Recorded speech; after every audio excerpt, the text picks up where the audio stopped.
आदरणीय बंधुओं, माताओं व मेरी प्यारी बहनों, राधे राधे। आप सभी का हमारे YouTube चैनल जीवन की धारा पर बहुत बहुत स्वागत है। बंधुओं, आज हम इस वीडियो में मार्गशीर्ष अगहन मास में वीरवार के दिन सुनी जाने वाली माँ लक्ष्मी की कथा कहानी सुनेंगे, जिसे सुनने सुनाने से माँ लक्ष्मी की कृपा से सुख सौभाग्य में वृद्धि होती है व दुख दरिद्रता का नाश होता है। कथा कहानी सुनने के बाद यदि आप हमारे चैनल पर नए हैं तो कृपया हमारे चैनल को सब्सक्राइब करें, बेल आइकन को प्रेस करें ताकि हमारी वीडियो की नोटिफिकेशन सबसे पहले आप तक पहुंचे। वीडियो को शेयर व लाइक भी जरूर करें। एक बार शौनक आदि ऋषियों ने श्री सूत जी से पूछा कि हे सूत जी, आज हमारे मन में ये जानने की इच्छा है कि कौन कर्म करके स्त्री भाग्य वाली होती है, कौन कर्म करके पति को प्यारी होती है और कौन कर्म करने से घर में लक्ष्मी होती है। सूत जी बोले, हे शौनक जी, ये वर्णन परम पवित्र व दुर्लभ है। मैं थोड़े में कहता हूँ तो मन लगाकर सुनो। बहुत समय पहले एक वैश्य था। उसके घर में अन्न धन कुछ नहीं था। घर में कलह कलेश रहता था। जिस तरफ जाता घाटे को प्राप्त होता था। एक दिन वह घर आया तो उसकी पत्नी ने बहुत कलेश किया। उसने अपनी पत्नी को पीटा। पति की मार से दुखी होकर वह घर से मरने के लिए निकल पड़ी। उसने सोचा, घर में अन्न नहीं, धन नहीं, आस औलाद नहीं, ऐसे जीवन से कोई लाभ नहीं। वह बियाबान जंगल में जा रही थी कि उसे एक बूढ़ी ब्राह्मणी मिल गई। उसने पूछा, तुम इस जंगल में कहाँ जा रही हो? तब लड़की ने कहा, मैं अपने जीवन से बहुत दुखी हूँ और प्राण त्यागने जा रही हूँ। ब्राह्मणी ने दुख का कारण पूछा तो उसने सब कुछ सच सच बता दिया। उसकी बात सुनकर वह वृद्ध ब्राह्मणी बोली, तुमने मुझसे सब सच कहा है, इसलिए मैं तुम पर बहुत प्रसन्न हूँ।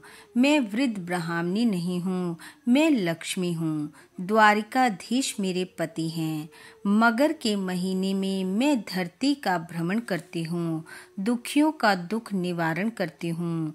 और जो इस महीने में वीरवार के दिन मेरी पूजा व व्रत को करता है, कथा को पढ़ता और सुनता है, वह सभी सुखों को प्राप्त होता है। तो इस व्रत को कर, तेरे सब संकट खत्म हो जाएंगे। यह कहकर वह वृद्धा अंतर ध्यान हो गई। वह लड़की अपने घर आई और उसने व्रत का संकल्प लिया। वीरवार आने पर उसने व्रत को किया। धीरे धीरे उसके जीवन में सब ठीक होने लगा। एक दिन उसका पति उससे बोला कि मुझे ऐसा लगता है कि अब हमारे अच्छे दिन आने वाले हैं। अपने पति की बात सुन लड़की ने लक्ष्मी जी के व्रत को अपने पति को बताया। उसने कहा, मैं भी इस व्रत को करूँगा। दोनों व्रत करने लगे। व्रत के प्रभाव से उनके घर में सब सुख समृद्धि हो गई। जिस भी कार्य को वह करता उसमें उसे लाभ ही लाभ प्राप्त होता। उनके घर में माँ लक्ष्मी की कृपा से अन्न धन दूध पूत सब हो गया। इस प्रकार वह इस लोक के सुखों को भोगकर परलोक सिधार गए। दोनों ने इकट्ठे ही प्राणों को त्यागा। जितना समय उन्होंने व्रत व पूजन किया था उतना समय लक्ष्मीपुर में राज पाया और फिर परमात्मा की कृपा से धरती पर आए। इस बार व्रत के प्रभाव से वह वैश्य द्वापर युग में सूरा शहर देश का भद्र सखा राजा हुआ और वह लड़की उसकी रानी बनी। उनके घर 7 बेटे और एक बेटी ने जन्म लिया। बेटी का नाम श्यामबाला रखा गया। श्यामबाला बहुत ही सुशील और संस्कारी कन्या थी। परंतु संयोगवश इस जन्म में राजा और रानी को लक्ष्मी जी के व्रत का ज्ञान न रहा। माँ लक्ष्मी ने सोचा कि यह तो मेरे व्रत को ही भूल गई। अगर ये इस युग में ऐसा करेंगे तो कलयुग में तो कोई मुझे याद नहीं रखेगा। माँ लक्ष्मी ब्राह्मणी का वेश धरकर रानी को सब कुछ याद करवाने पहुंची, लेकिन रानी बनी लड़की सब कुछ भूल चुकी थी और उसने ब्राह्मणी रूप में आई लक्ष्मी को धक्का देकर महल से निकल जाने को कहा। माँ लक्ष्मी ने उसे कहा, तेरे बुरे दिन फिर से आने वाले हैं। जहाँ पर दया व धर्म का वास नहीं होता, वहाँ देवता निवास नहीं करते। इतने में रानी की बेटी श्यामबाला वहां पहुंच गई। उसने ब्राह्मणी वेश में आई माँ लक्ष्मी को सहारा दिया, पलंग पर बिठाया, पीने को जल दिया, आने का कारण पूछा। इतनी सुशील और दया वाली कन्या को देखकर माँ लक्ष्मी ने उसे अपना सही रूप दिखलाया।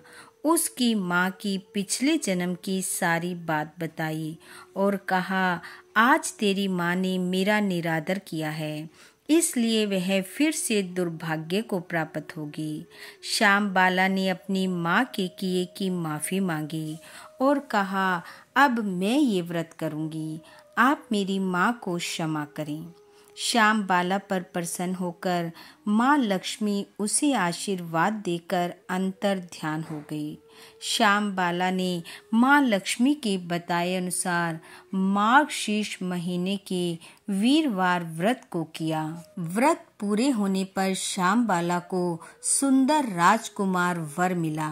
बेटी के विदा होते ही राजा रानी के बुरे दिन शुरू हो गए। दाने दाने को मोहताज हो गए। रानी ने राजा को श्यामबाला के पास भेजा। राजा अपनी बेटी के पास गया और सब हाल कहा।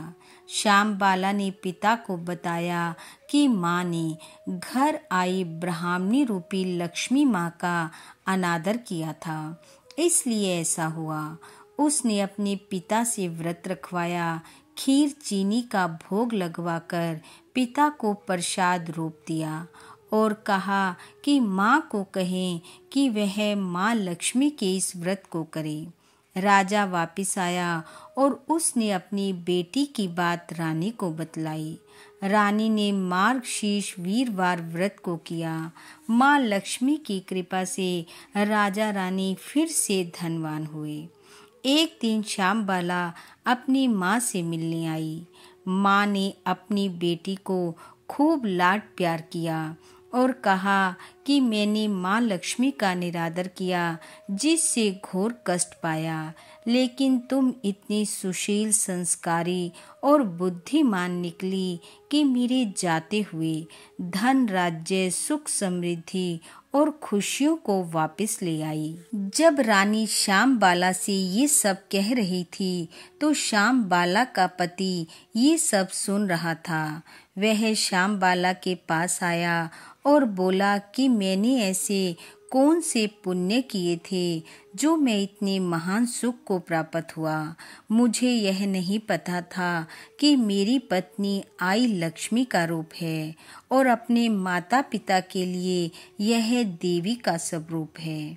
और इस प्रकार उन दोनों का आपस में इतना प्रेम हो गया जैसे इंद्र और इंद्राणी का, शिव पार्वती का और लक्ष्मी नारायण का हो। वह दोनों इस लोक के सुखों को भोगकर अंत में वैकुंठ लोक को गए। इस प्रकार जो मनुष्य मार्गशीर्ष अघन मास के वीरवार व्रत को करता है, कथा को पढ़ता और सुनता है, वह दुर्भाग्य को त्याग कर सौभाग्य को प्राप्त करता है। उसकी सभी मनोकामनाएं पूर्ण होती हैं और वह अंत में वैकुंठ व लक्ष्मीपुर में वास पाता है। बोलो लक्ष्मी नारायण भगवान की जय। बंधु, भगवान लक्ष्मी नारायण की कृपा आप व आपके परिवार पर सदैव बनी रहे। आपका घर आंगन खुशियों से महकता रहे। इन्हीं शुभकामनाओं के साथ आप सबका बहुत बहुत धन्यवाद। राधे राधे।